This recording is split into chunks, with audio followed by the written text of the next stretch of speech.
Congratulations, Mr. Trump.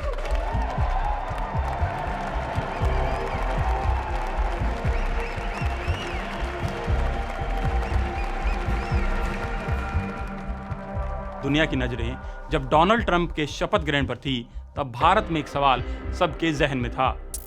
क्यों PM Modi उस कार्यक्रम में आमंत्रित नहीं थे?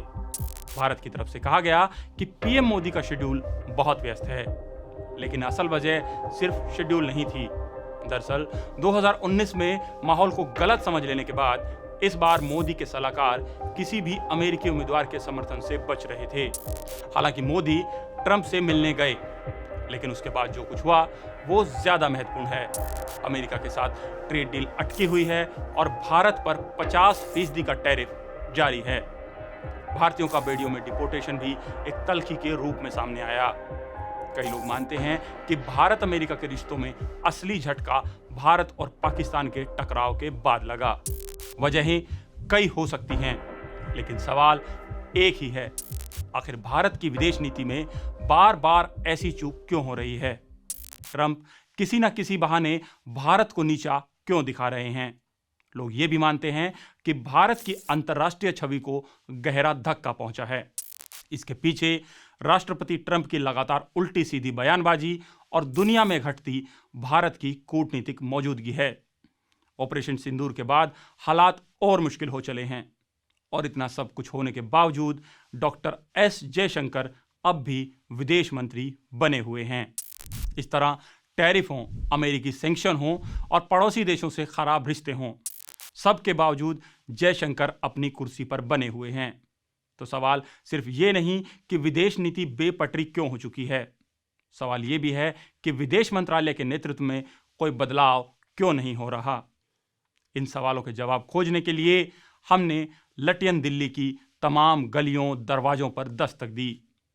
पूर्व और वर्तमान राजनयिकों, विदेश नीति के लंबरदारों और विदेश मंत्रालय की खोज परख रखने वाले पत्रकारों से बात की। हम ये समझना चाहते थे कि आखिर एस जयशंकर के दौर में भारत की कूटनीति किस गड्ढे में गिरती जा रही है।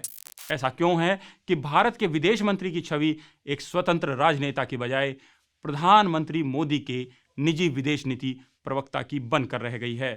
तो कौन है एस जयशंकर और वो कैसे विदेश मंत्री के पायदान तक पहुंचे? विदेश सेवा के पेशेवर अफसर होने के बावजूद विदेश मंत्री के तौर पर उनका कार्यकाल बेहद असफल, भटका हुआ और दिशाहीन क्यों नजर आ रहा है? आज बात इसी पर। दरअसल जयशंकर उस परिवार से आते हैं जिन्हें दशकों का विदेश नीति का अनुभव है। इस परिवार के तार नेहरू तक जाते हैं, लेकिन एस जयशंकर उन सब से अलग हैं। वो इकलौते इंसान हैं जिसने विदेश सचिव से विदेश मंत्री तक का सफर तय किया है। हालांकि उनके विदेश सचिव बनने की कहानी जानना भी दिलचस्प है। उन्हें जनवरी 2015 में तत्कालीन विदेश सचिव सुजाता सिंह की जगह विदेश सचिव बनाया गया। सुजाता सिंह को उनके रिटायरमेंट से ठीक पहले पद से हटा दिया गया। बाद में सुजाता ने एक भावुक नोट लिखकर इशारों इशारों में पीएमओ के ऊपर आरोप लगाए। I believe that it was not necessary to get low and dirty. I wanted to give in my papers and leave without any ceremony and without any fuss. But unfortunately, that has not been the case. फिर विदेश सचिव के पद से retire होने के बाद जयशंकर ने टाटा में प्राइवेट नौकरी पकड़ ली। फिर 2019 में वो सरकार में बतौर विदेश मंत्री लौटे। एक सधे नौकरशाह के तौर पर सदी हुई भाषा बोलने वाले जयशंकर का इसके बाद पूरी तरह कायांतरण हो गया। अंग्रेजीदा विदेश विभाग का अधिकारी राष्ट्रवादी सुर बोलने लगा। सोशल मीडिया पर जेन जी ने उन्हें सिग्मा चैड की उपाधि दे दी। वो आंखों से लेजर किरणें उगलने लगे। उनके बयान वायरल होने लगे और धीरे धीरे वो मोदी की छवि का विस्तार लगने लगे। लेकिन विदेश नीति का क्या? छोटे मोटे झटकों से गुजर रही विदेश नीति को जोरदार झटका ऑपरेशन सिंदूर के दौरान लगा। विदेश नीति लगभग शर्मिंदगी की हद तक बेपटरी हो गई। भारत पाकिस्तान के बीच सीज फायर की घोषणा करता ट्वीट पहले अमेरिका से आया, उसकी पुष्टि बाद में भारत सरकार ने की। Both sides would stop all firing and military action on land and in the air and sea with effect from 1700 hours Indian Standard Time today. विदेश मंत्रालय और विदेश मंत्री लोगों की निगाहों में चढ़ गए।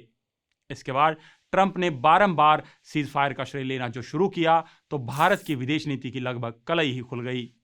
संकट की घड़ी में एस जयशंकर ने चुप्पी साध ली।